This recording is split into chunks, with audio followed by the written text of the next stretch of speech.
So what lies ahead for Iraq? Can the call for a new government change anything for the battered country? To talk more about this, we're joined by Cole Bockenfeld. He's the director of Advocacy at the Project on Middle East Democracy. And Hamza was just talking about this as kind of hearkening back to the dark days, a lot of sectarian violence, execution-style slayings. Also today, the New York Times is reporting that Shiite political leaders kind of huddling together, trying to figure out a way forward without Nouri al-Maliki. Talk to me about those two developments, and which one do you see as more significant? Sure. Well, in the long term, the only way out of this for Iraq is a political solution. I think it's no surprise some of the sort of military developments and the challenges the government's facing, largely because of the sort of sectarian governance style that Maliki's been pursuing over the past several years. These grievances have really been building and building.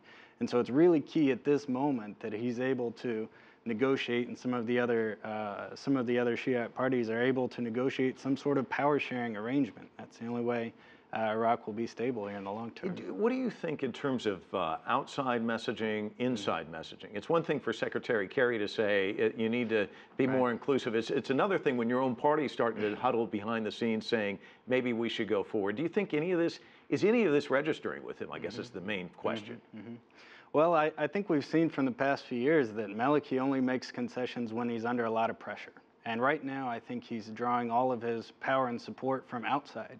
You know, he's trying to get support from the U.S. It looks like he's getting some support from Iran, even Syria, and so on.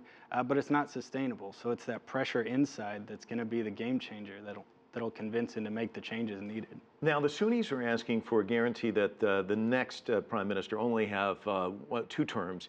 They also would like to see a guarantee that one of the top security posts go to Sunnis. This sounds a lot like how Lebanon settled their disputes. There's a lot of sectarian animosities towards one another. One gets this job, the other gets this job, and there's kind of a power sharing arrangement. Is that the only way forward in your estimation? Well, it depends what those arrangements look like. If they're temporary political deals to be made now, or these are permanently enshrined, as we've seen in Lebanon. And that's the case there, where seats are absolutely frozen in place on a sectarian basis. So right now, I think it's a confidence-building step. That if, for Sunnis especially, that don't trust the police or don't trust the army as sort of institutions that represent them, if they were able to have some more control, that might be able to convince them to join the government now. Now, should those be enshrined sort of permanently as Sunni posts, I don't think that would be healthy for the country in the long term. We're talking a lot about the political landscape from a more military point of view. The Pentagon now saying that armed Predator drones are being dispatched there. We know that Iran has drones flying around as well. Does this make things safer? Does this make things more difficult for the people trying to get by on the ground there in Iraq? Well, I think right now everyone's sort of in a watch and see mode. Of course, the U.S. is extremely worried, I think, about this situation on the ground.